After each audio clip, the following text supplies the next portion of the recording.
So you talked about the different varieties and you put out some big words that I'm not going to try to put back out there again. Uh,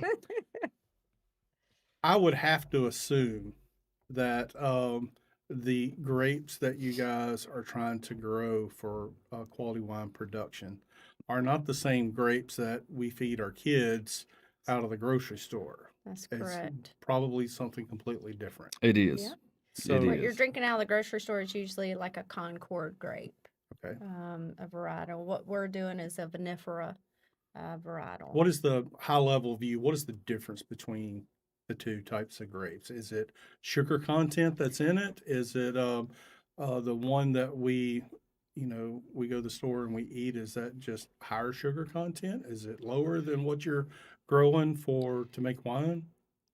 Well, it really stemmed from, the first grapes where they came from France and Italy, and we're coming over to the U.S. from that because we knew that that made good wine. I think that, not to say you can't make wine, you can make wine out of anything, Well, by so the way, that has a starch. okay, okay, So, some people have made wine out of Concord grapes, and they Sure. and they do that upstate New York, and well, is I guess a better question is mhm. a wine grape a good tasting grape to eat?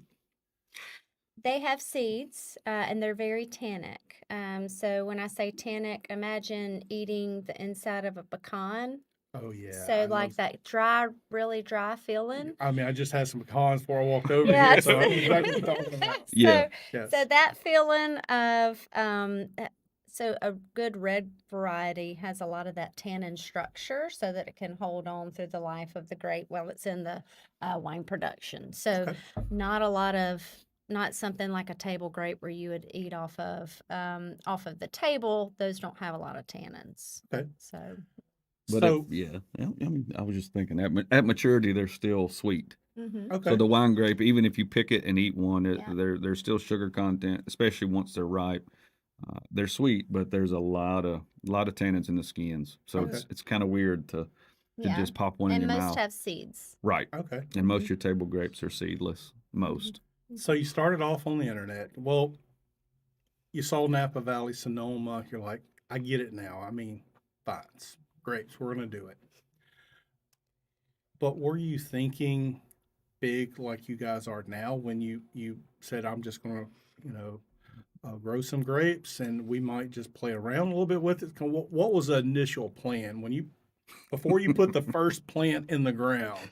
We're going to need this much equipment if we're going to grow this many grapes, or is this like we're just going to plant it and see what That happens? is Yep. exactly. It was plant it and see what happens. The plan was to have vines to look at and make my wife happy when she walked out the back door. And that's very, very I mean, important. that's That's what I was very doing. important. It wasn't. And once we did get them in the ground, we had friends.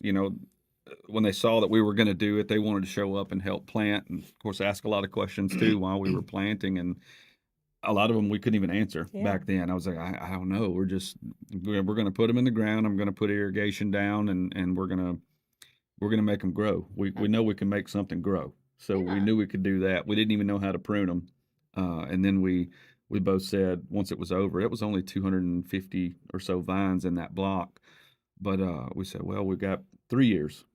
We got 3 years to keep making wine and figure out how to not make bad wine, Okay. because Before our grape before our production grapes comes were in. ready. Yeah. I said, well, we have 3 years. Let's try it. Let's try some wine. Try making wine. In Yep. the meantime, that way when we do get our grapes in, that we'll maybe know what we're doing.